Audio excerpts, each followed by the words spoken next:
welcome back, everybody, to another long-awaited episode of JR Takes. Sorry, I've been out of the game for a minute. I was in a different country. We had Christmas the week before that, and so... You're busy growing the stash out. So, yes. I mean, it was for a good cause. Yeah, so, I mean, but we're back, and we're ready for some Seahawks playoff football here in the next upcoming days. But before we tackle that, just kind of wanted to overall recap on what's been going on in the NFL over the past, I guess, month, because that was pretty much the last time I did an episode. Yeah, Ryan, what did you think about Wild Card Weekend and what you saw from the games? Well, it got off to a fantastic start. Not the results I wanted basically at all, besides maybe the 49ers game, but the games themselves as a mostly neutral observer were phenomenal.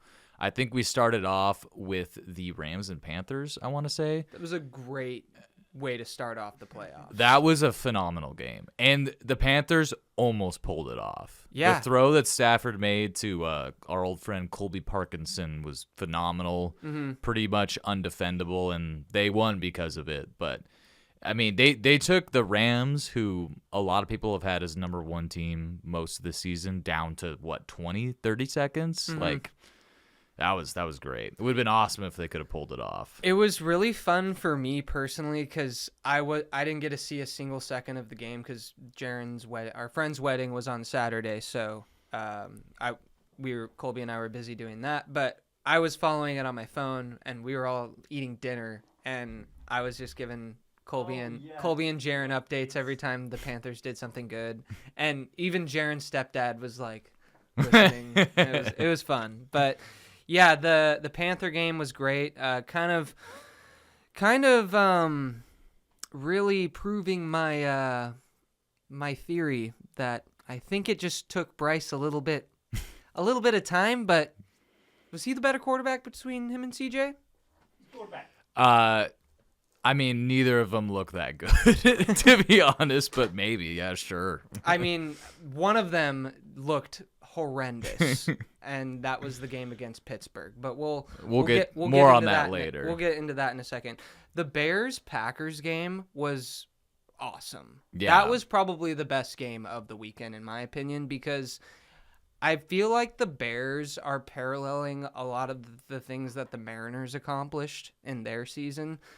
Both teams are poverty franchises, and both teams are kind of writing off narratives that have surrounded them for a long time, like us being owned by the Astros, Bears being owned by the Packers. So I was just pretty touched when I saw the Bears pull that win off, and then the locker room afterwards. It was pretty cool to see, and I liked seeing Ben Johnson give fake tough guy Matt LaFleur the quick run by handshake and then head to the locker room. That was hilarious. I thought Caleb Williams, especially in that fourth down throw he made running to his left, that was a 11 out of 10 throw of his career. Well, and it just shows that's the reason why he was picked number one overall, is off schedule, his ceiling, the kind of things he's physically capable of doing, there's few people who have ever played the position that can do it. He's just got to figure out how to play consistently on schedule more, but I think you're definitely seeing development with him. And that Bears team, like, you watch them and they're just getting their ass beat by this Packers team. But I got to say, football's a spooky, weird, momentum-driven sport. And when the Packers missed that field goal after their kicker got iced to end the first half, I was like, something about, you just got that little feeling of like, oh, this could come back to haunt them. And they end up losing a game by, I believe, 4 points, where they missed 2 field goals and an extra point. So that's basically a touchdown that they left on the board there. I thought LaFleur's coaching in that second half was as bad as you'll ever see in a playoff game. Run the fucking ball. What are you doing? Like, run the clock. Come on. This is Madden stuff. Like, it was just ridiculous. And, the Packers, they have a affinity for just having the most unbelievably excruciating collapses you'll ever see in the playoffs. It's awesome. And that transcends quarterbacks. Brett Favre, Aaron Rodgers, obviously, against us, and now Jordan Love's carrying on the legacy. I feel like it's their punishment for getting the good quarterback. It's like, you guys get Brett Favre, Rodgers, now Jordan Love, but guess what? You also, with that, are getting the most heartbreaking losses ever that will surround the narrative of your teams for the upcoming future. So, yeah, one thing I wanted to talk about really quick is, isn't it crazy to look at Caleb Williams right now and a year ago, comparing him to Jaden Daniels? Everyone and their mom would take Jaden Daniels over Caleb Williams. Mm-hmm. Fast forward to today, I feel like no one is taking Jaden Daniels over Caleb Williams now. And it's like, it took a little bit of time for that to be the narrative of the situation, but I think it's a pretty accurate one. Yeah, I mean, it just goes to show you can't. The first year in the NFL isn't necessarily going to define how someone's whole career goes. Like, look at RG3 and Andrew Luck is a prime example of that. I mean, those guys are both good to start, but yeah, I mean, that franchise of the Commanders, very similarly in terms of legacy, quarterback has a great first year and then proves to be super injury prone the next year. So hopefully that doesn't keep up with Jaden Daniels. It's unfortunate that that's been the case, but he's got a really slight frame, and that always kind of scares me with quarterbacks. Yeah. Moving on to the Sunday games, we had Bills, Jags. That was a great game. Yeah. Kind of ended the way I thought it would. I just think the better quarterback won, and I think that's going to hopefully, and just based on my own personal views as a football fan, I hope that narrative keeps happening. I hope Josh leads that team to a Super Bowl. Jags, they look, I mean, they're going to be a good team for the future. I think it was an unfortunate draw for them that they had to play the Bills in the first round. Yeah. I think they could have made it all the way to the conference championship game with how their team had been playing. Exactly, and they wound up with the Bills by winning their division, and the Texans lose their division and get the Steelers. Yeah. Like, that's brutal. Yeah, that's tough. It's mean, not supposed to work out that way, but that's just kind of how the seeding is structured. Maybe someday they will change it, but I don't know. I have mixed feelings on it because I do like that it's that way. I feel like winning your division should be the most important thing, and then discuss playoff ramifications after the fact. But I don't know. I feel like having an 8-9 team host a playoff game, if this keeps happening, I feel like maybe they'll reevaluate it.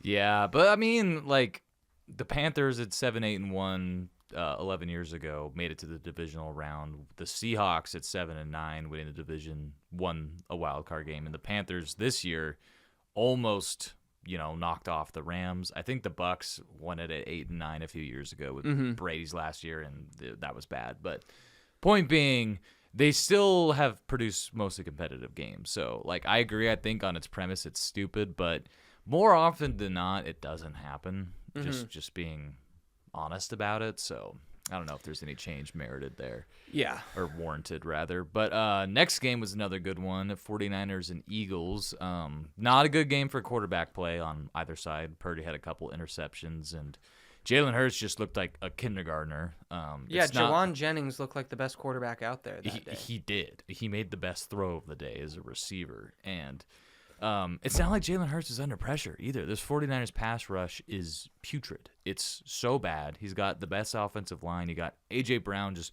fucking dropping everything out there. The Eagles, I feel like we're slowly getting proven right that Nick Sirianni is a terrible coach. We weren't wrong. We were just too early. But I think it's starting to be proven more true. I saw this interview with Donovan McNabb today, and normally I don't care about that, but he was talking about the Eagles and their basically offensive collapse, and his kind of theory was, like, everyone on that offense, staff, personnel, and all of it, the focus was trying to please everyone rather than just do the things that they did last year that won them games. and that's kind of what made their offense stale. And it's like, it's a pretty good point because, like, think about, like, after we won a Super Bowl, like, you want to keep the cohesion of the locker room, like, just the overall morale up, and you don't want to lose that. And the second, I mean, our locker room collapsed when the wrong decision was made that everyone on the team felt wasn't the right call.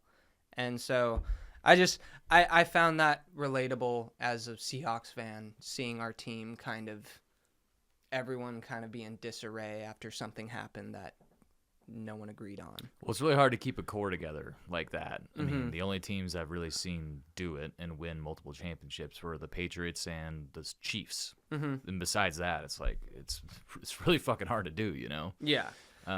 Next game up, I think, was the Chargers Patriots. Yeah. If man does it again, or I guess he doesn't do it again.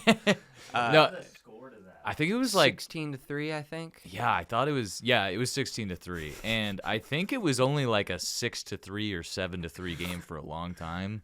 Because Patriots didn't have a great night offensively, but man, I mean, to Herbert's, I guess, credit, if you want to call it that, he was getting slaughtered back there, but this guy just does not perform in the playoffs or big games, whatever you want to call it, for whatever narrative. But if he had an offensive line, he would have. Yeah, I mean, I saw some all-22 clips of Lad McConkey. Literally no one's on the right side of the field. He's wide open, and Herbert just threw the ball away for no reason when he's not under that much pressure. He just had a horrific night. And I think this Patriots defense is well coached, but you were going to play better defenses if you advanced past them in the playoffs. So I don't know, man. I mean, Herbert is the ultimate if man because sometimes he looks like for stretches he's a top 5 quarterback, and people just put him in that slot all the time based off of his size and his arm strength. Yeah, but that didn't look like a top 5 quarterback. That looked like a bottom 5 quarterback against the Patriots. So I saw this meme, and it was that scene from Monsters, Inc. where they're all, like, walking out slowly.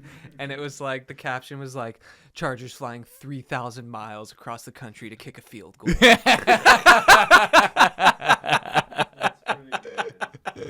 That's fantastic.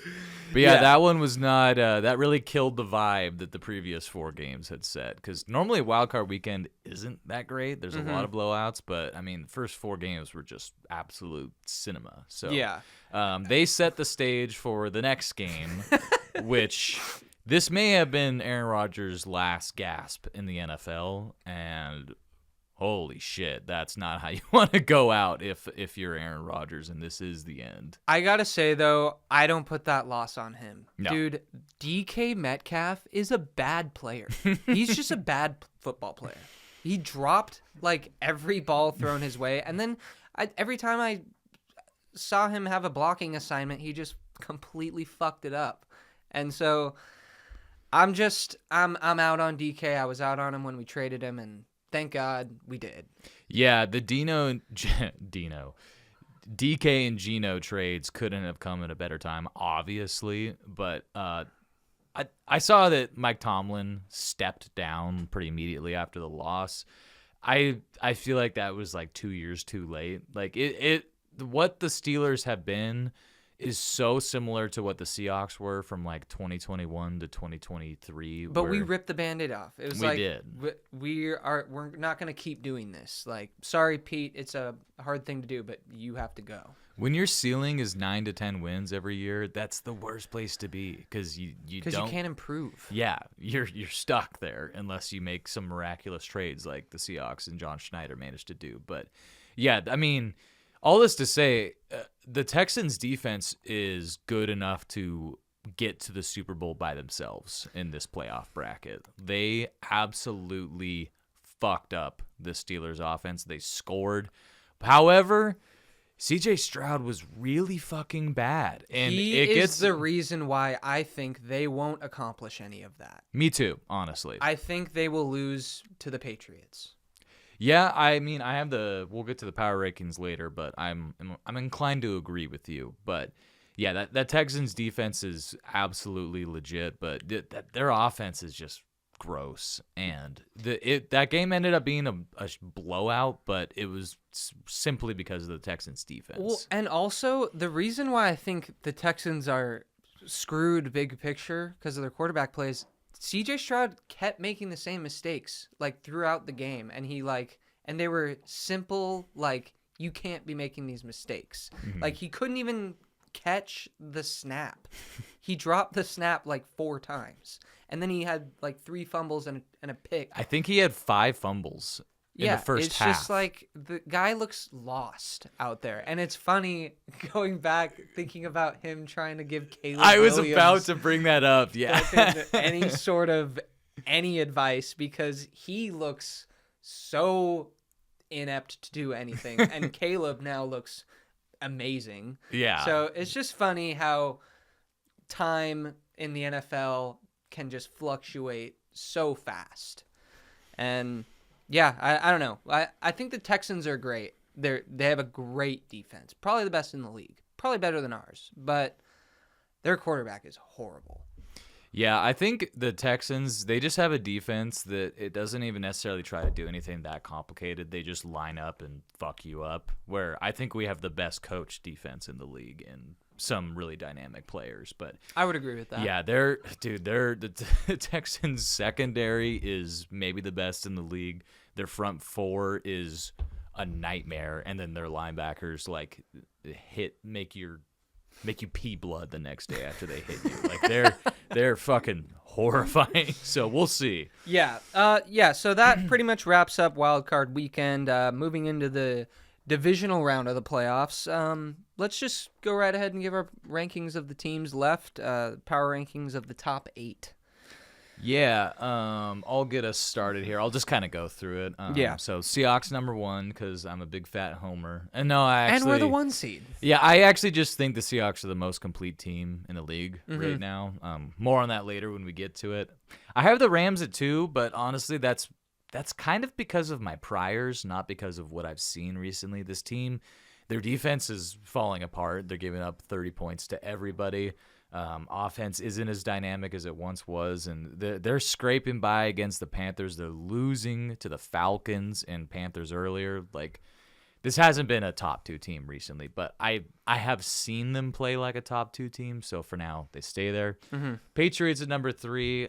They looked legit, I thought, against the Chargers, and they're in a good spot at the number 2 seed there. Bills number 4.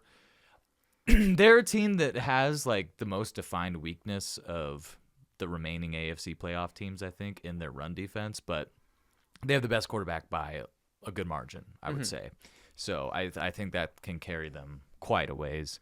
Next up is the Texans, purely because of their defense, as I discussed earlier. And then the Broncos, I know it seems unfair to have the number 1 seed at 6, but I just don't think they're that good. Like, sorry. We'll see. Then Bears number 7. I think it's a great story. They've made it this far, and they could beat the Rams. I think if they do, it's going to be the same kind of crazy comeback game that they have no business winning. We're all going to be Bears fans. Absolutely. Because I feel like Rams are the only team that I'm like actually afraid of on our side. Yeah, but yeah, I mean I just think talent-wise they are worse than the teams listed before, but they keep winning, so you can't keep doubting these Bears. Yeah. And then 49ers, they just lost George Kittle for maybe next season too. They are so beat up. They're trying to trot out Fred Warner. Like, what the fuck are you guys doing? Like, just give up. Do it, please. I want him to get re-injured. Yeah, I mean, the 49ers are going to give us their all, but they also gave us their all 2 weeks ago, and we saw what happened. So I don't think that this is a team that, even if they manage to somehow upset the Seahawks, like, they are not winning shit after that. So they are 8th. Yeah, I'll do my power rankings, but I'll go in reverse order. So I have the Niners at 8 as well. Pretty much for everything you just listed. I would be simply like sick to my stomach if we lose to them on There would Saturday. be no other reaction you could have. Like, we have all of the advantages in this game. I mean, they're coming off short rest, which is awesome, because Kyle Shanahan was butthurt about that. And yeah, I don't see the Niners coming into Seattle and walking away with a victory. Texans at 7.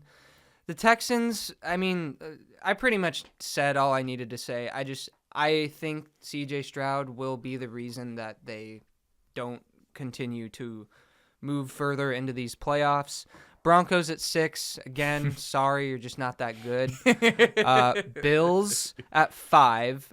Bills I wanted to put, honestly, in the 2 spot just because I believe in Josh Allen so much, but I couldn't really justify doing that just because, like you said, they have a lot of weaknesses. But I just think overall the good quarterback can prevail over great teams, great defenses, and I think we could be looking at that, maybe a potential Bills-Seahawks Super Bowl. That'd be such an awesome matchup. Even just the aesthetics of it. Yeah, it would be great. Rams at 4. I put them at 4 just because of the way they've been playing. They almost got swept by the fucking Panthers. So I think my fears of them are just kind of coming to a close. They haven't been playing the best ball lately. They're just a really hard team to trust. So I got the Rams at 4. And then the Bears at 3.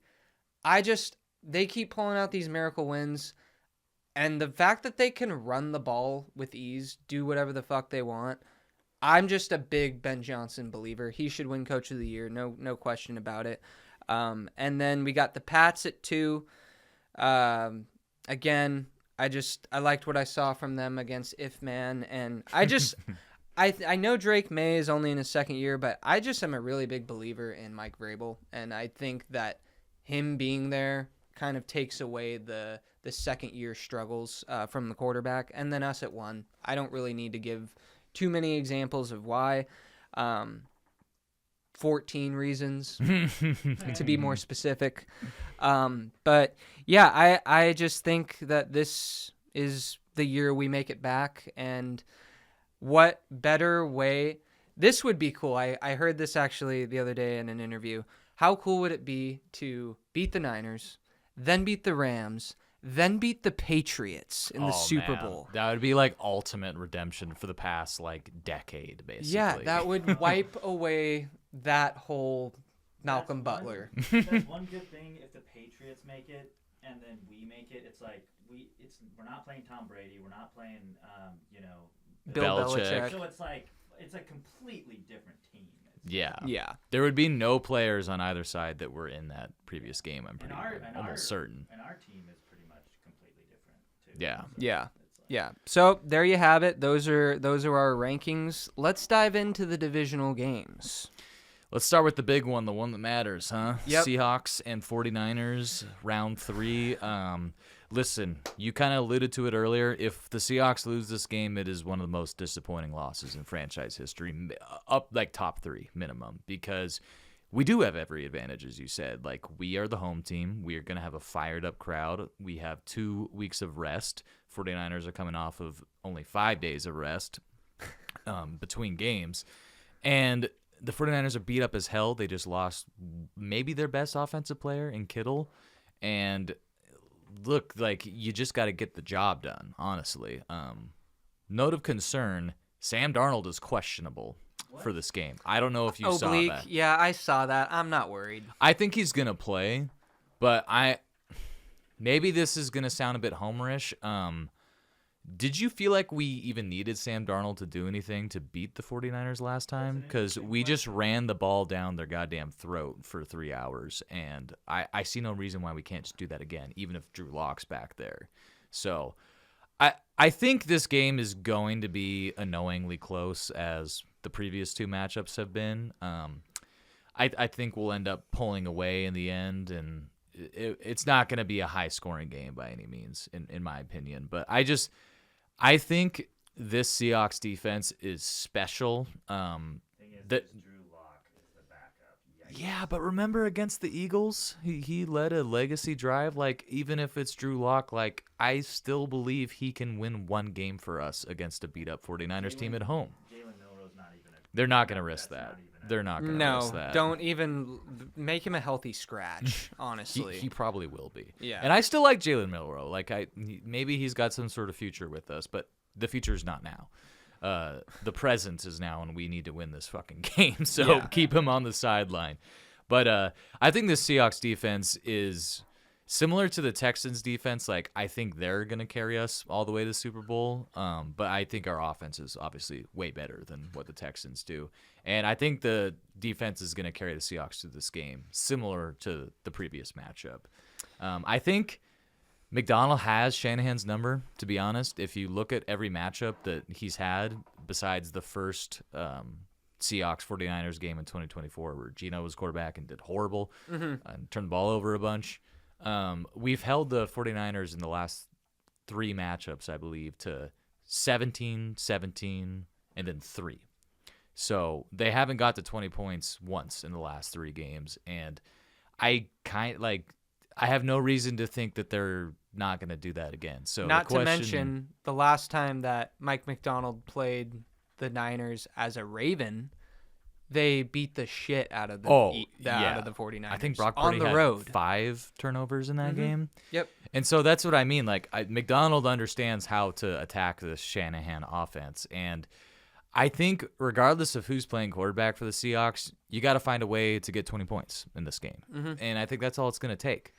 But you need to prove... Or 4. True.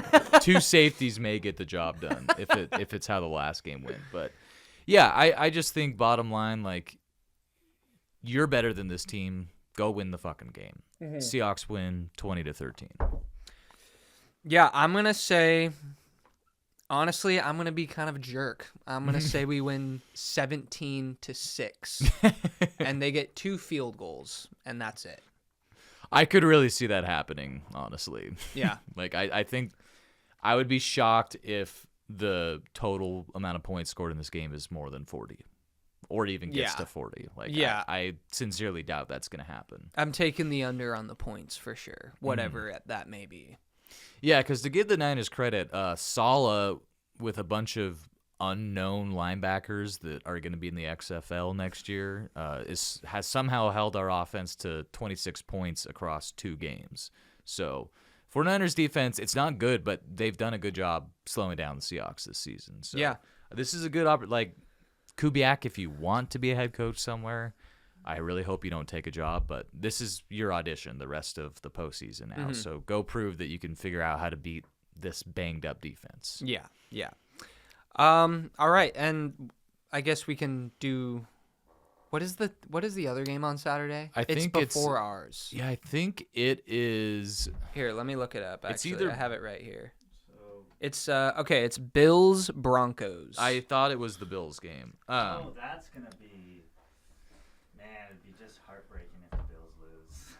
I think the Bills. I think they're gonna win. Which, by the way, did any of you see what Sean Payton said to the reporter yesterday or about this morning? Telling the crowd to cheer or? No. So this reporter was asking about Dre Greenlaw, and he was like, "So now that Dre Greenlaw is gonna be back, how do you?" He's like, he's obviously really good at stopping the downhill run. How do you anticipate that's going to happen throughout the game? And then Sean Payton's answer was like, if he was like playing a video game, he chose like the biggest asshole answer he could have given. Because he was like, oh, downhill running? Yeah, what do you know about that? Oh, not a lot? Yeah, okay. I would have just been like, okay, fuck yourself. Yeah, that's exactly how it went down. And I was just like, dude, this guy needs to, like, choke on his dinner or something. Like, fuck this guy. Yeah, Sean Payton is one of the most hateable people in the NFL. He's awful. And he's why I don't even care about the Broncos, but because he's their coach, I hate them. Yeah, I hope the Broncos... Well, imagine being Dakota. Man. That's his team, that's his coach, and... Well, I'd have a hard time rooting for that motherfucker. Yeah, for sure. I'm gonna be a huge Bills fan on Saturday afternoon. Yeah, I think the Bills win 27-20 is my prediction. Yeah, I'm going to say 34-31. Oh, that'd be fun. I mean, those are two fun scores either way. It's gonna be. I don't know what the weather, but unless the weather is horrible, then maybe not. But I'm gonna say it's gonna be a nice day out. Is it the Pats Texans next, or is it? Yep, Sunday we have Okay. Houston taking on New England at noon Pacific time. It's kind of a tough one, honestly. Yeah, I just think the Patriots quarterback is far superior, and I think that will be the difference in the game. I'm with you. I think this Texans defense, as I've alluded to a bunch, is good enough to win a Super Bowl for sure. One of the best defenses we've seen in the last decade. But yeah, I am not a believer in CJ Stroud right now, or just anything with that Texans offense. It's stale. It's boring. It does not move the needle. So I think Drake May has shown enough this year. I mean, he might win MVP for all we know, and I think that is, as you said, going to be the difference. Yeah, I think the final score will be 16-13. I'm going to go 13-10. Yeah, that's fair. It's same concept, just even more boring. Yeah. I think I'm giving You get I'm that giving out both of here. teams way too much credit. That for a second. Yeah, That's fair. That's pretty good. The context didn't make sense for that. Sorry. I wish Phillip Rivers had made the playoffs instead That would of have the been Steelers. so fun. Even though that couldn't have happened. Yeah, so, and then the final game, we got Rams at the Bears, Sunday Night Football. I have Chicago.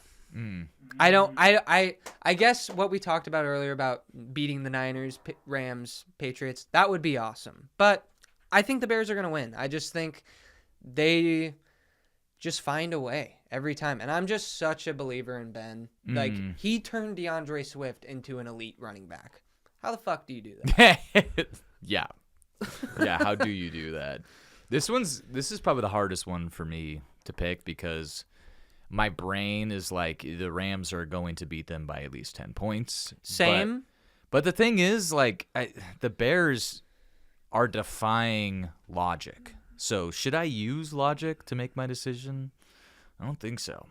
I think it's going to be Chicago. I think they're going to find a way, a disgusting way, an excruciating way to win this game.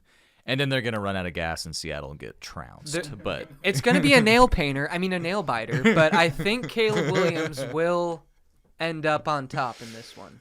that was pretty good. So much less stressful if we weren't playing the Rams in the NFC Championship. Granted, that's if we win, but like. Yeah. I don't want to overlook the 49ers because the thought of having this historic great season and it ending at home to the most beat-up 49ers team of the last 4 years, that's going to be hard to get over. Like, that's going to always bother me for the rest of my life, honestly. I know that's it hasn't happened, so don't think about it too Yeah, much. I won't. But I'm just like, yeah, it's been 11 years. The Patriots Super Bowl still bothers me every time I think about it. Like, you don't really get over those opportunities. Yeah. I got Bears. What? No defense being played. I'm gonna say 38-31. They win by a tutty. I'm gonna say 40-38. Okay. Crazy game. They win with a field goal or what? What do you just I don't know. Something. Okay. Yep. They win because Stafford's fingy hurts and he throws a pick. So we've got our AFC and NFC championships set. Mine is Chicago at Seattle for the NFC, and then we got the Bills taking on New England in Foxborough. Yeah, I chose the same path, so Good. That's the collective JR takes prediction right there. Yeah. And then obviously we have the Seahawks beating Bears, and then we got the Bills beating the Patriots following, but we'll get there. We'll get there when we get I think there. that'd be a great game. That's the game I would like to see. But This is the good luck. this is what we need. I don't think I've done this. Yeah, so this is it. Sorry. Well, there you have it. The loser of our fantasy season next year should have to get those two tattooed on their body somewhere. That's crazy, and that would be like $1,000. Daddy, chill. Well, yeah, that's pretty much all I got for this one. It's Yeah. good to have you back, Jonah. It's good to be back. It's not so fun doing the podcast solo, but yeah, looking forward to the game. Maybe we'll have something going Saturday night. Assuming we win, like maybe a quick little celebration video or something. But Yeah. This is the first Seahawks game at home that there's going to be a crowd for since the 2016 season also. So this is kind of a big deal. Like, we haven't had the real 12th man advantage in damn near a My decade. parents are gonna be there, so shout out to my parents. Oh, yeah? Yeah. I looked at tickets and I was like, this is insane. What is it? The worst seats you could get, like absolute worst view of the field, nosebleed, were like $600 Dude, a piece. You know what Elliot was telling me? He was saying how the Seahawks are cracking down on season ticket holders, and if you sell your season tickets to non-Seahawks fans, you no longer are a season ticket holder. That's good. That That's how should it be. should be. Like, Yeah. the home field advantage is only advantage if those people quit being fucking douchebags. Yeah. And selling their tickets. Yeah, it's like you shouldn't. If the whole point is to make a profit, strip the season tickets away from that person. Yeah. There's That's some not, things that's not that, what they're intended for. Yeah. yeah. Some things should still be sacred. Like, Yep. It's not all about the fucking dollar. But anyways, I think the crowd's going to be a real factor in that game. I think the 49ers are going to be in for a world of hurt. Yeah, we're gonna turn them into the 40 whiners. Bang bang Niner game. All right, well, we'll catch you on the next one, guys. Thanks for watching. Yep, and we'll see you maybe Saturday night after a dub. Yeah, maybe a little champagne popping. Oh yes, Jaren will be here so we can make fun of Brock Purdy. Yeah. On camera. He's a Brock Purdy. All right, well thanks for stopping by, guys. Yep, Catch see you you later. next time.